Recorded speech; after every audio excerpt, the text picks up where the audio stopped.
할렐루야, 성도 여러분 평안하셨습니까? 기독교가 뭘까? 새로 강좌 우리 같이 시작하고 있는데요. 지난 영상 인트로 영상에 이어서 오늘 드디어 첫 번째 강의입니다. 우리는 자주 이런 말씀들을 나눠요. 초기 교회, 초대교회로 돌아가자, 초대 본질을 회복하자.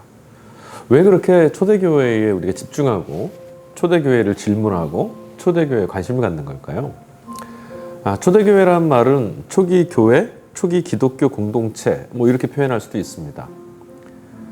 왜 우리가 초기 기독교 공동체에 대해서 끊임없이 질문을 해야 되냐면 이유가 분명히 있어요. 뭐냐면 지금 오늘 우리가 믿고 있는 신앙, 우리가 예수님을 주로 고백하고 예수의 십자가와 예수의 부활을 주목하고 있는 이 모든 것들이 사실은 예수님의 부활을 목격했던 사도들과 그들의 가르침을 통해서 함께 이 신앙의 전통을 이어왔던 초기교회 공동체, 그들 모두의 신앙의 터 위에 있기 때문이에요.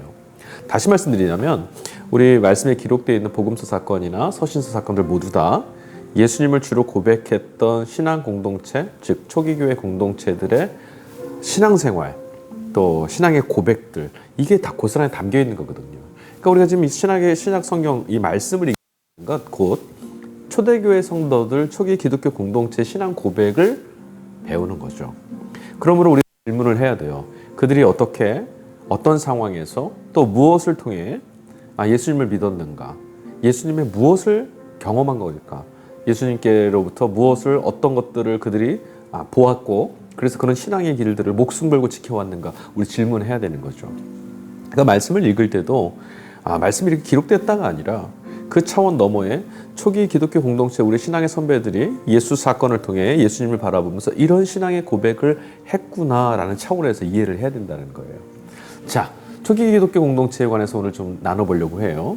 그러기 위해서는 우리 유대교를 좀 알아야 됩니다. 왜냐하면 초기 기독교 공동체는 유대교의 분파였기 때문에 그렇습니다. 예수님도 유대교인이었고요. 예수님의 제자들도 또 초기의 기독교 공동체도 모두 유대교인들이었습니다. 4세기 후반에 이르러서, 그러니까 기원 후 397년에 카르타고 회의에서 신구약 정경이 확정됐을 때, 그때 기독교는 유대교로부터 완전 독립하게 돼요. 그러니까 유대교는 신약 정경이 없어요. 그들은 구약 정경만 보고 있는데, 이 구약 얌리아 회의에서 확정됐던 39권의 구약만 그들의 정경으로 믿는 종교인데, 기독교는 신약 정경까지 합쳐서 27권을 합쳐서 기원 397년에 유대교와 완전히 다른 분파가 된 거죠. 독립됐다고 할 수 있어요. 자, 그러면 이런 차원에서 우리가 유대교에 대해서 조금 더 이해를 해야 됩니다. 구약의 이야기들은 다 유대교의 이야기들이에요. 그러니까 이 유대교적 배경과 토양을 어느 정도 이해를 해야만 신약에서도 마찬가지입니다. 예수님과 제자들이 왜 회당에 올라가서 절기에 따라서 왜 이런 일들을, 어떤 사건이 어떤 의미를 가지는지 우리가 충분히 이해할 수 있게 되는 거거든요. 기독교는 유대교와의 끊임없는 갈등, 또 그 안에서 경쟁을 해가면서 교리를 확정해왔고, 또 유대교가 갖고 있는 어떤 신앙적 한계를 넘어섰어요. 유대교는 어떤 신앙적 한계를 갖고 있었냐면 민족주의라고 하는 신앙적 틀, 한계 속에 갇혀 있었습니다. 바리새파 사람들 위주죠. 그러니까 이방인들은 하나님에 의해서 하나님 백성이 아니고 자신들만 하나님 백성이라고 믿었던, 하나님의 구원이 자신들에게만 임할 것이라고 하는 이 한계 속에 있었습니다. 그러나 기독교는 예수 그리스도의 십자가와 부활을 통해서 땅 끝까지 선교하고 전도하는 그들의 걸음을 통해서 온 땅과 온 민족과 온 열방을 하나님이 구원하신다. 하나님의 구원이 그 온 세상을 향하고 있다는 것을 우리에게 가르쳐주고 있어요. 새로운 종말론, 새로운 기독론, 기독론을 통해서 종말론과 구원이 확장되는 것, 이게 바로 기독교의 유대교와의 차이라고 할 수 있겠죠. 그러니까 교리적으로 유대교를 극복하고 넘어선 거예요. 그러니까 하나님의 구원을 새롭게 이해하는 거죠. 그러니까 유대교와 완전히 하나님을 다른 신을 믿은 것이 아니라 유대교인들이 유대교적 전통에 하나님을 이해했던 그 한계를 뛰어넘은 겁니다. 예수님을 통해서. 이게 바로 기독교라고 할 수 있습니다. 사실 여러분 유대교인들은요, 유대교 우리 이스라엘 히브리 사람들을 하게 되면, 특히 유대인들, 여러분 성경을 읽으실 때 좀 믿음 없고 편협하고 배역한 이들, 어쩜 이럴 수가 있을까, 이런 생각 가지시기 쉬울 거예요. 구약 역사에 보면 끊임없이 하나님이 구원하시지만 그럼에도 불구하고 끊임없이 하나님을 배신하고 악으로 치달았던 그들의 걸음을 보면서 어쩜 이럴 수가 있을까 우리 생각합니다. 그러나 여러분 가만히 한번 들여다보세요. 구약의 전 역사를 통해서 이렇게 쭉 성경을 읽어보면 하나님의 선지자들을 통해서 그들에게 외치시고 말씀하실 때 그들이 선지자들을 통한 하나님 말씀을 외면하고 선택하지 않았음에도 불구하고 결국은 이스라엘 민족들 유대인들은요 하나님의 말씀을 택하면서 역사의 걸음을 옮겨왔다는 거예요. 여러분 유수기 또는 이민족에 의해서 아수르 같은 나라에 의해서 북왕국이 완전히 초토화됐을 때 그 열강에 의해서 생명의 위협을 느끼고 무너져 내리는 그 상황에서 바벨론이라고 하는 대제국의 포로로 끌려가서 그곳에서도 유대인들은 어떻게 고백했죠? 푸른 마른 꽃이 뜨나 우리 하나님의 말씀에 영영이 서리라. 그렇게 엉망인 상황, 엉터리 같은 세상에 둘러싸여 있음에도 불구하고 하나님은 구원이십니다. 하나님은 우리와 함께 계십니다. 하나님 살아계십니다. 라고 고백했다라는 거예요. 다시 말하면 형편과 상황과 조건에 휘둘리지 않고 너머에 계시는 역사를 이끌어 가시는 하나님을 내다볼 수 있는 영적인 통찰력이 있었다는 거죠. 아마도 제 생각에는 개인 생각입니다만 하나님께서 이 성경 역사의 사건에 이스라엘을 전면에 등장시켜서 사용하신 이유가 여기 있지 않았을까.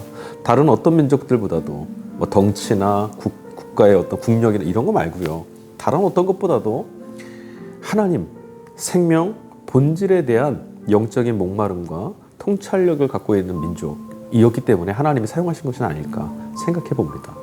오늘 우리 시대는 영적인 것에 대해서 아주 무지합니다. 그리고 무지한 것 같아요. 오로지 돈으로 환산된 가치에 다 매몰되어 있지 않습니까? 그래서 여러분 성경을 읽으실 때 유대인 형편없어가 아니라 나는 모두 다 그런데 그럼에도 불구하고 하나님 편을 선택한 그들의 걸음을 눈여겨보실 필요가 좀 있어요. 자, 여러분 유대인들 얘기하니까 이제 구약 역사를 좀 우리가 좀 훑어봐야 되는데요. 이런 구약 성경을 읽다 보면 당혹스러운 사건들을 많이 보시게 되죠. 하렘이라고도 부르고 헤렘 전통 이런 이야기들 우리 자주 보게 될 거예요. 무슨 말씀이냐면 전쟁 역사를 치룰 때 성경의 말씀 안에 보면 그 땅에 들어가서 남녀노소를 불어나고 살아있는 모든 것들을 다 멸시켜라라고 하는 말씀들이 나와요. 대학살의 이야기죠. 아주 참혹한 현장입니다. 이민족을 대할 때 아주 참혹하게 대하는 그런 장면들이 나타나요. 여러분 이런 장면을 우리가 보게 될 때마다 교회 밖에서는요 하나님은 광기에 사로잡힌 전쟁광 아니냐 이렇게 또 반론하고 공격합니다. 여러분 어떻게 생각하십니까? 이런 말씀을 우리가 이해하려면요 이스라엘 공동체가 살아왔던 역사 속에 살아왔던 그 정황과 삶의 경험들을 전제로 우리가 볼 수 있을 만큼 이해가 좀 돼야 됩니다. 유대인들의 운명, 그들의 역사를 좀 이해를 해야 돼요. 여러분 그들은 가나안의 원주민도 아니었습니다. 이방인들이었고요. 가나안의 그 6부족, 7부족이죠. 7부족이라고도 말하는데 그 틈바구니에 끼어서요. 발달된 그들의 민족과 문화와 풍성함 가운데 주눅들면서 살고 있었을지도 몰라요. 비교에 내몰려 있었죠. 역사 전체를 아우르면 늘 우겨쌈을 살았습니다. 그들을 공격하고 정말 하루아침에 멸망할 수도 있는 북왕국은 그렇게 아수르에게 하루아침에 멸망당해서 초토화됐지 않습니까? 늘 생명의 위협, 살해 위협을 당하는 공동체 전체가 와해될 수 있는 그런 위기와 위협에 내몰려 살았던 것들이 바로 유대민족이었어요. 끊임없이 그러니까 살아있는 것 자체가 투쟁이었습니다. 아주 약소민족이었고요. 그래서 늘 생존에 대한 위협과 이 극단적인 벼랑 끝 같은 상황에 내몰리는 그런 것에서 하루하루 살아내야만 했던 그러니까 살아내는 것 자체가 기적인 거죠. 다시 말씀드리면 생존투쟁이라고 하는 지평에서 이 성경 말씀 구약의 이 사건들을 우리가 읽어내야 됩니다. 그러니까 뭔가 좀 더 많은 걸 얻고 누리고 이런 차원이 아니라 살아나기 위해서 선택했던 일들이었던 거예요. 여러분 여리고성이나 아이성 같은 경우 정말 싹쓸이 해버렸거든요. 모두 다 초토화해버렸어요. 하나님 말씀이라고 기록되어 있습니다. 근데 정말 그런 방식이 아니면 생존할 수 없는 그런 지경에 내몰려 있었던 거예요. 다만 그 과정에서 이스라엘은 어떤 경험을 한 거냐면 어떻게 고백한 거냐면 이 모든 과정과 여정이 하나님이 우리를 지키셔서 하나님이 우리와 함께 계셔서 여기까지 우리가 망하지 않고 멸망당하지 않고 생존했고 살아날 수 있었다. 이거 경험한 거죠. 어떤 식으로 홍해를 건넜는지 성경의 말씀에 나와 있는 이 바다가 갈라지는 현상이 정확히 어떻게 일어나는 현상인지 우리는 정확히 몰라요. 다만 이스라엘 민족들은 역사 속에서 하나님이 지금까지 우리를 지키셨다. 하나님이 인도하셔서 여기까지 온 것이다라고 신앙적 고백을 한 거죠. 여러분, 이거 대단한 겁니다. 실제로 많은 경우에 아무것도 아닌 것처럼 우연처럼 자신의 삶을 땅하고 당연한 것처럼 우리 살고 있어요. 숨 쉬는 것 하나 하나님의 은혜라고 이거 실감 잘 못하지 않습니까? 하나님께로부터 왔습니다. 다 고백해요. 하지만 이걸 정말 실감한다면 지금 이 시간, 이 순간이 하나님께 감격하고 하나님의 은혜에 경탄하며 찬양하고 찬미해야 될 시간이란 거, 이건 당연한 게 되거든요. 여튼 이스라엘 백성들은 지나온 그들의 걸음, 생존의 시간을 통해서 생존돼 있다라고 하는 이 현실 속에서 하나님이 우리의 생존을 지키셨다라는 경험을 하는 거고 그걸 고백한 겁니다. 당시의 방식은, 고대 시대의 생존의 방식은요, 함께 적을 살려두거나 어떻게 좀 아울러 방식이 아니라 제로섬 게임이었어요. 완전히 내쫓거나 억압하는 방식으로만 생존을 지킬 수 있는 그런 방식이었다는 걸 우리 이해합니다. 그래서 여러분, 그 고대의 전쟁 같은 거 보면 아주 참혹합니다. 지금 보면 완전히 이겨야만 하고 아니면 완전히 지어야 됩니다. 그래서 우리나라에도 그 을지문덕 장군이나 강감찬 장군 이야기들 보면 중국에 수나라 쳐들어왔을 때 100만을 몰살시켰다 이런 말 나오잖아요. 정말 100만이 다 죽었을까요? 이런 내용들이 고대의 생존에 관한 이야기들을 증거하는 것이다. 그런 표현이다. 우리 보면 될 것 같아요. 하나님이 자신을 지켜주신다라고 하는 그 믿음 안에서 이스라엘 백성들은 실제로 구체적인 삶을 선택하고 살았고, 구체적으로 그들이 선택하고 그 믿음에 응답하는 방식으로 살아갔던 내용들이 말씀 안에 담겨 있습니다. 신앙적 응답인 거죠. 그런데 우리는 모두 이 성경 말씀을 읽을 때마다 모두가 다 하나님의 말씀이, 하나님의 명령이었고 말씀이다라고 쉽게 생각하곤 합니다. 그렇지 않은 것들도 있습니다. 여러분, 유대인들은 무엇을 먹을까? 무엇을 마실까? 또는 혹은 뭐를 먹지 말아야 하는가? 또 어떻게 이 민족 공동체 전체의 이 건강과 명을 지켜낼 수 있을까? 끊임없이 세밀하게 관찰하고 그걸 또 규례로 지켜왔어요. 여러분, 고대 시대는 우리 지금 얼마 전에 코로나 때문에 참 어려운 시기를 거쳤는데 중세에는 흑사병도 있었고요. 고대 시대는 전염병 돌면 민족 공동체가 다 멸절합니다. 그러니까 질병이 창궐하거나 발생하는 것들을 철저히 막아야 돼요. 위생, 보건 위생이 굉장히 중요하다는 거죠. 그런 것에 대한 고민과 그런 것에 대한 그들의 삶의 선택들, 이게 레위기에 다 담겨 있어요. 정결예법 같은 거죠. 실제로 그런 것으로 그 민족 전체가 생존을 지켜왔던 거예요. 다만 그 뿌리가 뭐죠? 그들이 그렇게 할 수 있었던 근거는 뭐냐면 바로 하나님이 그들을 지키신다, 하나님이 우리의 구원이시다 믿음의 고백 위에서 응답한 거죠. 하나님께서 생존을 지켜주신다는 약속이 있지만 여러분, 구체적 상황에서는 무슨 일을 하고 또 누구와 싸워야 되고 어떻게 평화를 지킬 것이냐, 이런 건 모두 다 스스로 선택해야 될 몫이었어요. 그러니까 스스로 선택하다 보면 옳은 것도 있고 틀린 것도 있을 수 있겠죠. 여러분, 오늘 우리도 예수님 믿고 삽니다. 하나님 말씀을 근거로 살아가고 있습니다.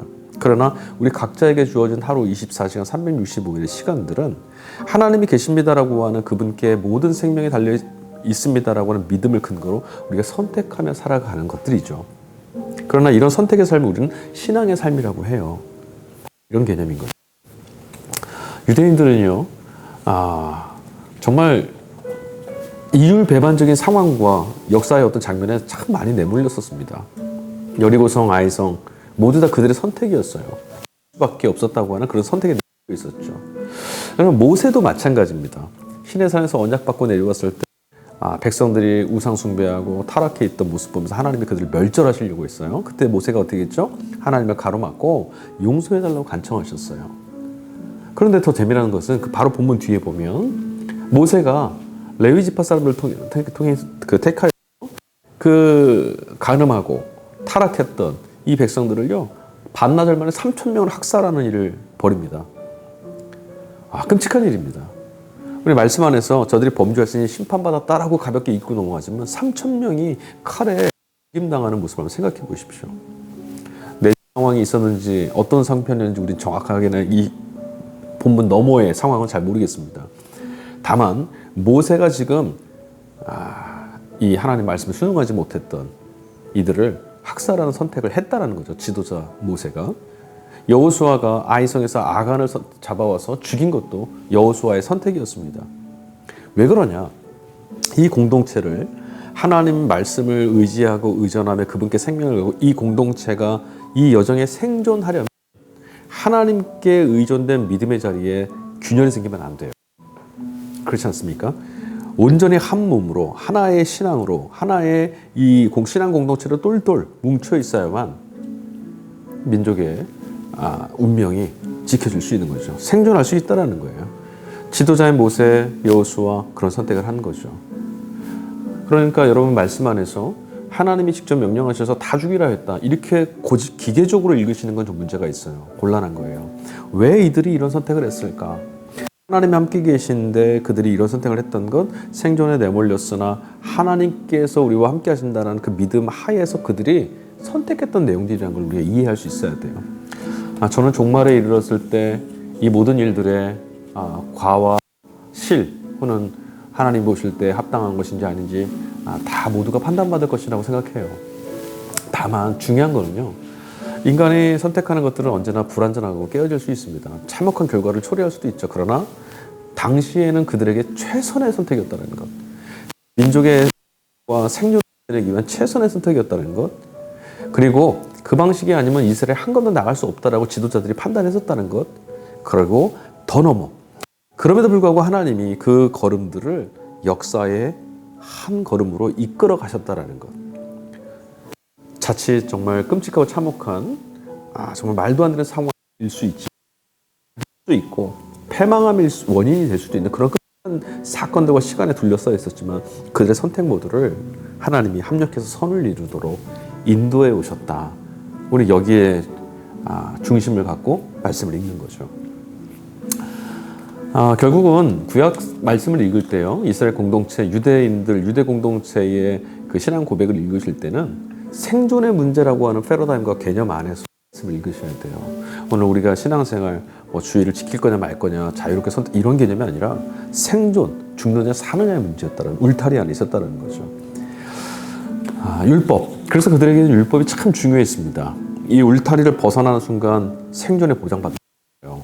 하나로 뭉쳐 있으려면 신앙이라고 하는 이 공동체성 안에 배타적이고 정말 이 철저한 신앙 안에 같이 있어야만 이 공동체가 하나가 될 수 있었거든요. 율법의 핵심은 안식일이라고 있습니다. 율법의 가장 핵심의 자리에 안식일이 놓여 있어요. 이스라엘의 배타성의 근거, 이유 모두 다 안식일에 있습니다. 신약에서도 보면 예수님과 바리새파 사람들의 논쟁의 핵심은 언제나 안식일 논쟁이었어요. 안식일을 알면 그래서 율법을 다 아는 것과 같다 이런 말씀도 있거든요. 여러분 안식일을 어떻게 이해하고 계십니까? 안식일에 관한 구약 성경에 두 가지 전승이 있습니다. 하나는 창조 전승이에요. 하나님께서 6일 동안 창조하시고 제7일 안식하셨다는 창조 기사에서 유래한 전승. 또 하나는 출애굽 전승입니다. 하나님께서 정치적인 억압과 폭력에서 이스라엘 백성들을 자유와 해방으로 인도하셨다. 해방하신 사건, 이걸 기억하는 것을 안식일로 씁니다. 그래서 출애굽 전승이 또 하나 있어요. 자, 이 어떤 것이 됐든 이 안식일 전승 안에 담겨 있는 정신은 무엇이냐면 창조와 해방, 쉼과 자유. 하나님이 우리에게 이걸 가져다 주신다. 이걸 기억하는 거죠. 이게 핵심입니다. 여러분 우리가 주일을 지키죠. 주일 예배를 드리고 이것이 지금 오늘의 이제 안식일일 텐데 주일을 지킨다라는 걸 예배한다는 것도 바로 이 정신 안에서 이루어져야 됩니다. 다시 말하면 창조의 사건이 하나님께로부터 있었습니다. 우리의 모든 존재 근거가 하나님께 있습니다. 생명은 하나님으로부터 났습니다. 하나님의 생명을 지키십니다라고 하는 이것과 하나님이 우리를 모든 억압과 죄와 죽음에서 구원하셨습니다. 이거 고백하는 거예요. 여러분 창조 사건이 얼마나 엄청난 겁니까? 또 해방이라는 사건이 얼마나 위대한 사건입니까? 우리 스스로 벗어날 수 없는 울타리, 이 억압된 이 울타리 안에, 삶의 울타리 안에서 우리 하나님이 이 죄와 죽음에서 건져내셨으니 이 얼마나 위대한 사건이겠어요. 우리 존재 전체가 이 사건에 달려 있어요. 우리 운명 전체가 여기에 달려 있습니다. 근원적인 이 구원이 주님께 있다는 거예요. 다른 일상을 다 멈추고 본질적으로 가장 중요한 하나님께서 우리를 부르신 생명, 구원 사건에 집중하고 그것을 실감하고 감동하고 감격하는 것. 이것이 바로 안식일 정신인 거죠. 여러분, 복음이라는 것은 무엇을 해서 얻는 것이 아닙니다. 복음이라는 것은 거꾸로 아무것도 하지 않음으로 위로를 받고 구원을 경험하게 되는 것이죠. 그 근거는 바로 하나님입니다. 그러니까 유대인들은 뭘 몰랐냐면요, 자신들이 그 율법을 잘 지켜내므로, 자신들이 뭔가를 해내므로 하나님 안에 이 민족을 전체의 생존을 지켜내고 하나님 안에 거할 수 있다라는 이 조급함에 내몰려 있었어요. 그러나 예수님 우리에게 다른 걸 가르쳐 주셨죠. 하나님이 계셔서 우리에게 생명이 주어졌다. 그리고 하나님이 이 생명을 지키신다. 하나님이 우리를 구원하신다. 그러므로 하나님이 주신 생명, 이 복되고 아름다운 생명, 하나님 형상을 닮은 이들에게 주어진 이 생명을 풍성히 누리고 살아라. 네, 오늘은 두 번째 시간이었습니다. 첫 번째 강좌였고 두 번째 시간이었는데요. 초기교회 공동체 이야기를 하기 위해서 유대교와의 어떤 차이점, 그리고 유대교가 어떻게 구약 성경 안에서 어떻게 유대교적 성격이 반영되어 있는지도 좀 살펴봤습니다. 모쪼록 유대교와 기독교는 무조건 다른 것이야, 이게 아니라 어떻게 예수 그리스도를 통해서 갈라지게 됐는가. 공동체, 초기 기독교 공동체가 고백했던 우리와 함께 나누고 있는 이 신앙의 공동체의 그들과 무엇이 다른 건가, 이것들 좀 유념해 보시면서 다시 성경 말씀도 읽고 예배도 참여하시면서 기독교 신앙에 관해서 좀 더 깊이 알아가실 수 있는 단추를 열어놓을 수 있기를 간절히 바랍니다. 네, 두 번째 순서였고요. 다음 시간에 다시 뵙도록 하겠습니다. 감사합니다.